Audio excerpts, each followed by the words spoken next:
In the mid-20th century, a language course at the Fort Devens military base provided a glimpse into a cognitive anomaly.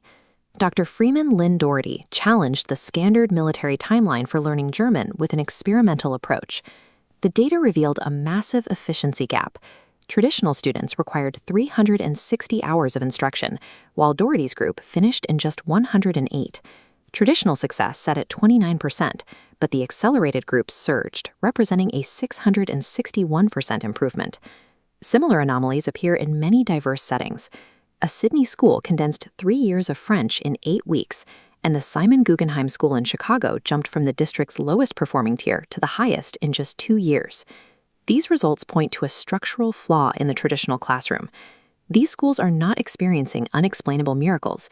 They are identifying a mismatch between school design and human biology. Modern education remains rooted in a system formalized in 1905, when French psychologist Alfred Binet designed the first standardized intelligence tests. The school systems built around these tests prioritized a very narrow band of human ability. Success became synonymous with logic, reading, and analytical reasoning. This produced the standard classroom model, rows of students sitting motionless, processing lectures in silence. When a student requires a different sensory input, the system often interprets their biological needs as a learning disability or a lack of focus.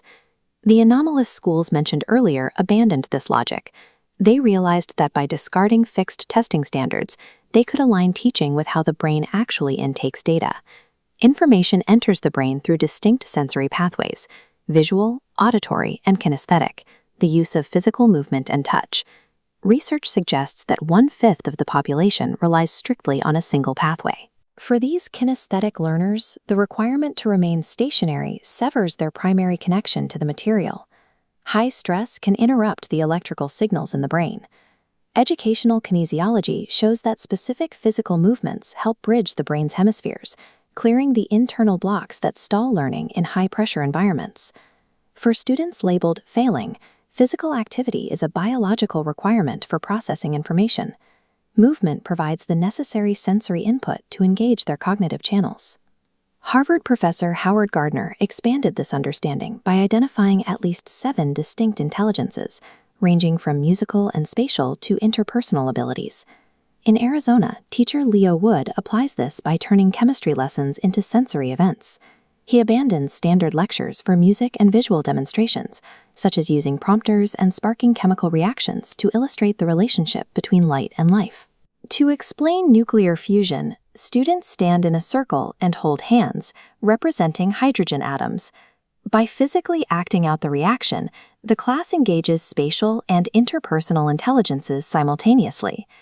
Targeting multiple intelligences simultaneously creates more opportunities for information to connect. It ensures every type of thinker in the room has a path toward understanding the data. Information intake is only the first step. The limbic system, which controls memory encoding, functions with significantly higher efficiency when data is paired with positive emotions and a relaxed physical state. This is why Suggestopedia classrooms utilize Baroque music at exactly 60 beats per minute. This rhythm encourages a state of relaxed alertness in the brain. The music serves as a rhythmic carrier wave for the spoken instruction.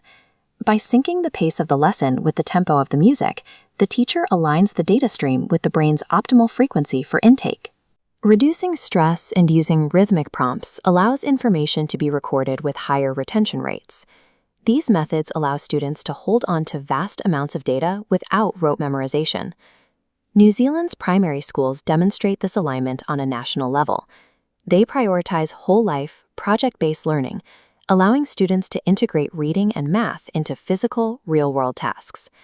Historical proof of these alternative pathways can be found in Helen Keller.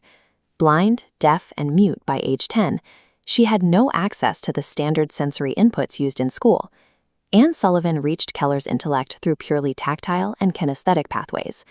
This demonstrated that intellectual capacity is often simply hidden behind a lack of accessible communication channels. Einstein was also considered a disruptive or slow student because his specific questions didn't fit the rigid academic structure of his time. Once an individual identifies their unique cognitive fingerprint, their ideal sensory inputs and environment, the struggle of traditional education begins to fade. Learning becomes a high-speed process of discovery, proving that intellectual potential is rarely fixed.